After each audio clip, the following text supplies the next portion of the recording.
शुभ सकाळ सगळ्यांना। आज सकाळची सुरुवात देवांशच्या नाश्त्यापासून झाली। आज देवांशच्या नाश्त्यासाठी बनवले होते मी पोहे।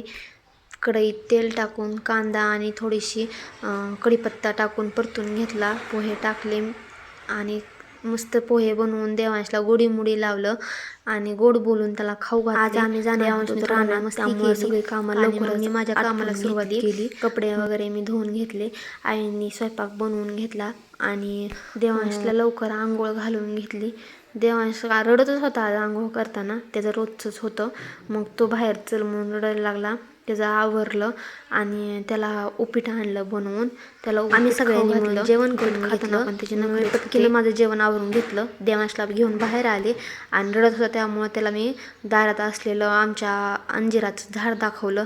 त्याला खूप सारे अंजीर आले होते, खूप मोठं झाड होतं आधी, पण त्याला रोग लागला होता म्हणून ते आम्ही कट केलं होतं।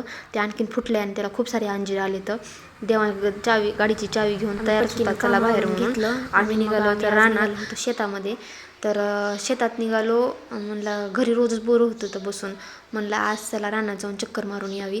हे आमच्या रानाच्या शेजारी असलेलं तळं आहे बरं का। ह्या तळ्यामध्ये खूप पाणी असतं, पण आता पाऊस नसल्यामुळं कमी आहे। मग देवांशचे बाबा तर काय पुढेच जात होते, मला देवांशला घेऊन काय पटपट चालताच येत नव्हतं।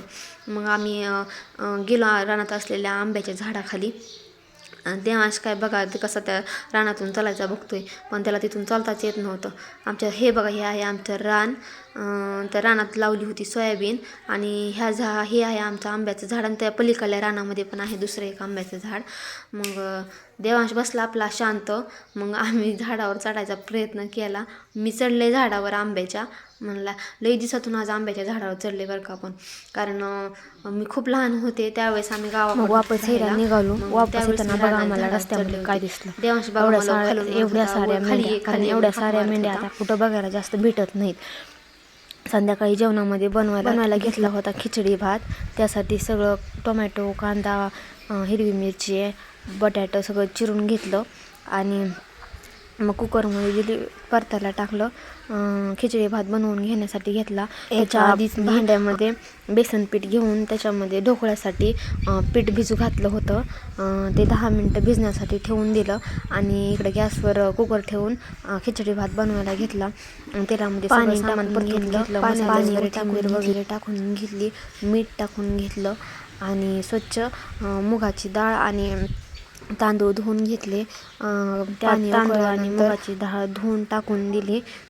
दुसऱ्या गॅसवर 2 चपात्या बनवून ढोकळ्यासाठी भिजत ठेवलेलं पीठ 10 मिनटं भिजून घेतलं आणि मिक्स करून त्याच्यामध्ये इनो पुडी टाकून, त्यात इनो पुडी टाकल्यामुळं ते पूर्ण पीठ फुगलं। मग एका ताटामध्ये ओतून घेतलं, त्या ताटाला आधीच तेल लावलं होतं।